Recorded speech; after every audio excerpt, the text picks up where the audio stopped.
சரண் Krishna YouTube சேனலுக்கு உங்களை அன்புடன் வரவேற்கின்றேன். உங்கள் குடும்பத்தை அடுத்த கட்டத்திற்கு எடுத்துச் செல்லும் குலதெய்வ சூட்சம வழிபாடு என்னென்ன அப்படிங்கிறத பற்றி தான் இந்த வீடியோவில் தெளிவாக நம்ம பார்க்க போகிறோம்.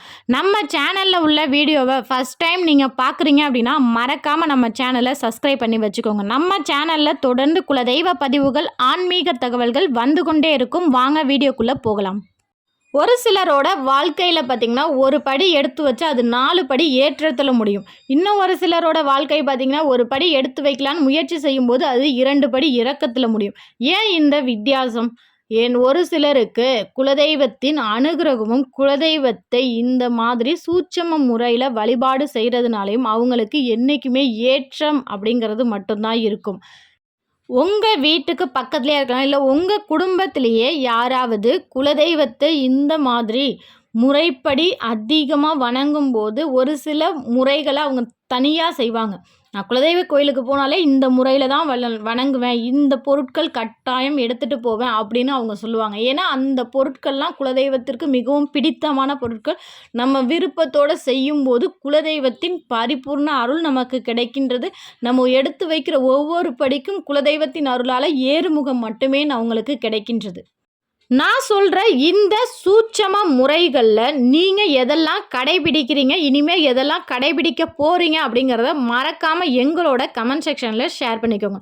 முதல் சூட்சமம், நீங்கள் குலதெய்வ கோவிலுக்கு எப்பெல்லாம் போகிறீங்களோ நீங்கள் எந்த பொருட்கள் எடுத்து சென்றாலும் சரி, அபிஷேக பொருட்கள், அர்ச்சனை பொருட்கள் என எந்த பொருட்கள் எடுத்து போனாலும் சரி, இல்லை எதுவுமே எடுத்துகிட்டு போகவே இல்லைனாலும் சரி, கட்டாயம் இந்த ஒரு பொருள் உங்கள் கையில் இருந்தே ஆக வேண்டும். அது என்ன பொருள்னு பார்த்திங்கன்னா வாசனை மலர்கள், முக்கியமாக மல்லிகை பூ. அனைத்து குலதெய்வங்களுக்கும் உகந்த மலராக இருப்பது, முதன்மை மலராகவும் இருப்பது மல்லிகை பூ. நீங்கள் எப்பெல்லாம் குலதெய்வ கோயிலுக்கு போகிறீங்களோ கட்டாயம் ஒரு முழம் மல்லிகைப்பூ வாங்கிட்டு போய் உங்கள் குலதெய்வத்திற்கு சாற்றுங்கள். அதுலேயும் நீங்களே கட்டி எடுத்துகிட்டு போகிறது இன்னுமே சிறப்பு.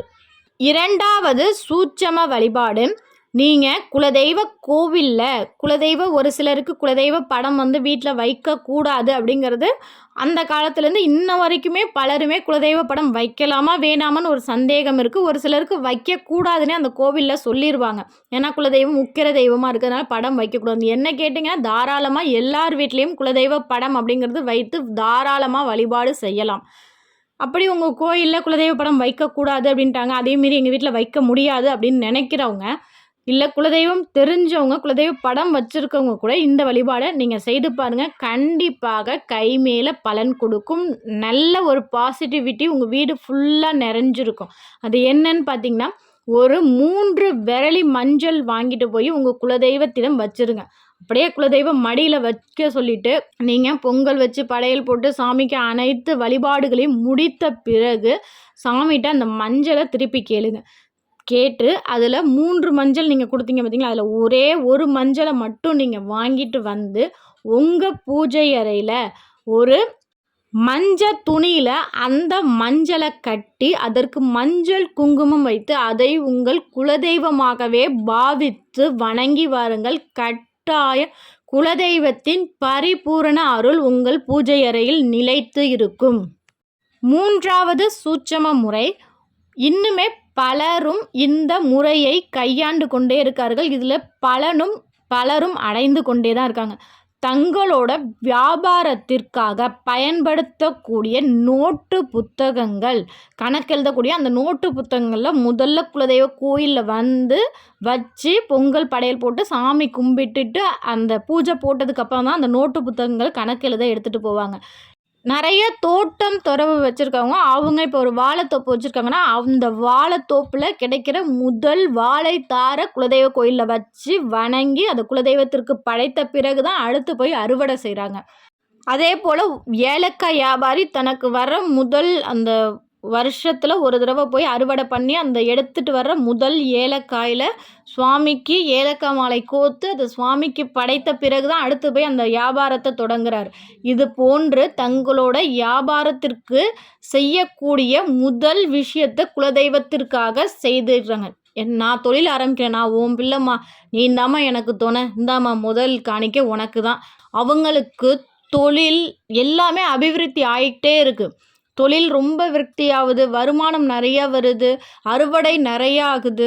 இது போன்று நீங்களும் எந்த தொழில் செய்தாலும் சரி, முதல்ல குலதெய்வ எல்லையில் போய் அதற்கான முதல் லாபமாக இருக்கலாம், இல்லை முதல் பொருளாக இருக்கலாம். அதை குலதெய்வத்திடம் வச்சு வணங்கிய பிறகு அடுத்து செய்யுங்க. கண்டிப்பாக உங்களோட தொழிலில் இரட்டிப்பு 3-4 மடங்கு லாபம் பெருகி கொண்டே போகும்.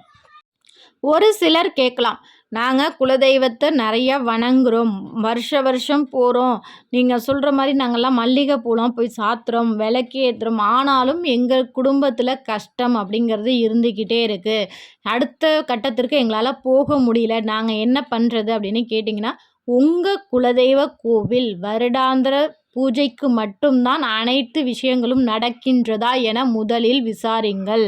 குலதெய்வ கோவில் கருவறை என்றுமே இருட்டாக இருக்கக்கூடாது. அப்படி உங்கள் குலதெய்வ கோவில் கருவறை இருட்டாக இருந்தால் கண்டிப்பாக அந்த குலதெய்வத்தை வணங்குற அனைத்து குல மக்களின் வாழ்க்கையில் பெரிய முன்னேற்றம் இருக்காது.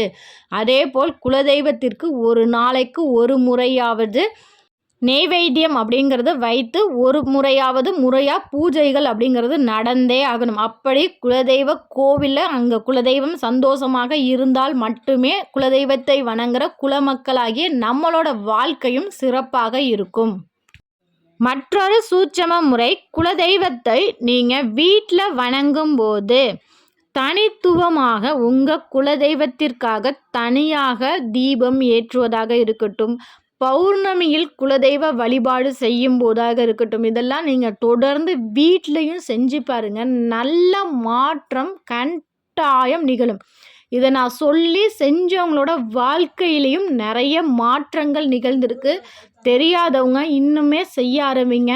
குலதெய்வத்திற்காக தனியாக தீபம் ஏற்றுங்க. உங்கள் பூஜை அறையில் உங்கள் குலதெய்வ படம் தான் முதன்மை படமாக உங்கள் வீட்டில் இருக்கணும்.